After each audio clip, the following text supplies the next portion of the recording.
Ilya Sutskever, the co-founder of OpenAI and the man behind ChatGPT, just spoke at the University of Toronto about the impact of AI. And this is what he had to say. The AI of today has already changed what it means to be a student by a pretty considerable degree. That's what I sense, and I think it's true. But of course, the impact of AI goes beyond that. What happens to the kind of work we do? Well, it's starting to change a little bit in some unknown and unpredictable ways. And some work may feel it sooner, some work might feel it later. With today's AI, you can go on Twitter and you can look at what AI can do and what people say. And you might feel a little bit of that. You wonder, hey, which skills are useful, which ones will be less useful. So you got these questions going on. And so you can say that the current level of challenge is how will it affect work and our careers.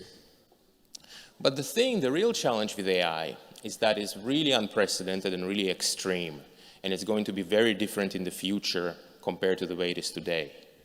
Like, we've all seen AI, we've all spoken to a computer, and a computer has spoken back to us, which is a new thing. Computers would not do this in the past, but now they do. So you speak to a computer, and it understands you, and it speaks back to you, and it also does it in voice, and it writes some code. It's pretty crazy. But there are so many things it cannot do as well, and it's so deficient. So you can say it still needs to catch up on a lot of things. But it's evocative. It's good enough that you can ask yourself, you could imagine, okay, fine. In some number of years, some people say it's in 3, some people say it's in 5, 10, numbers are being thrown around. It's a bit hard to predict the future.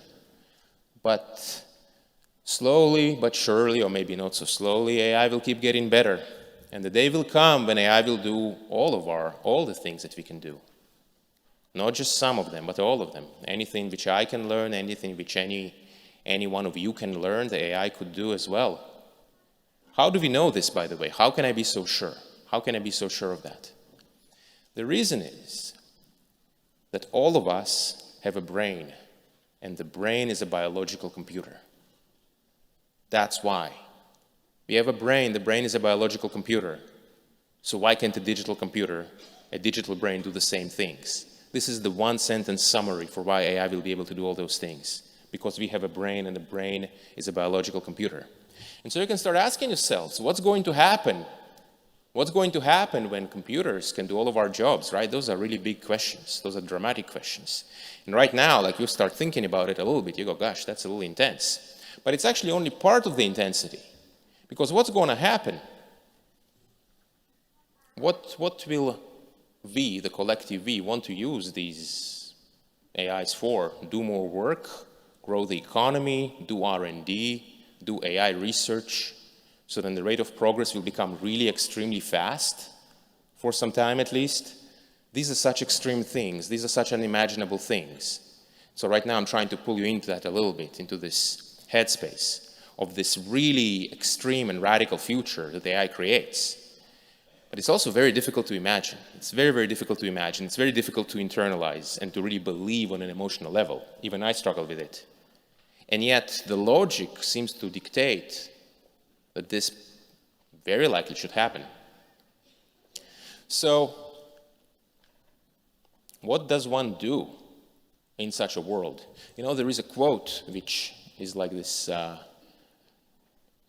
which goes like this. It says, you may not take interest in politics, but politics will take interest in you.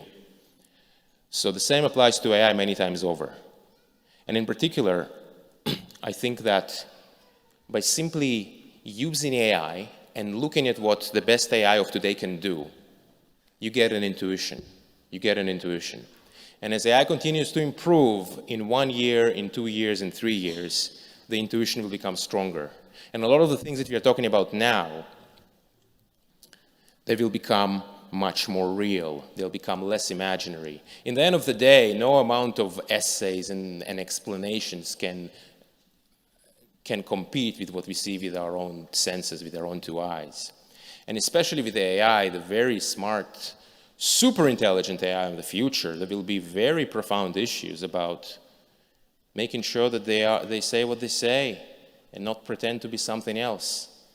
And I'm really condensing a lot into a small amount of information here, in time here. But overall, by simply looking at what AI can do, not ignoring it, when the time comes, that will generate the energy that's required to overcome the huge challenge that AI will pose.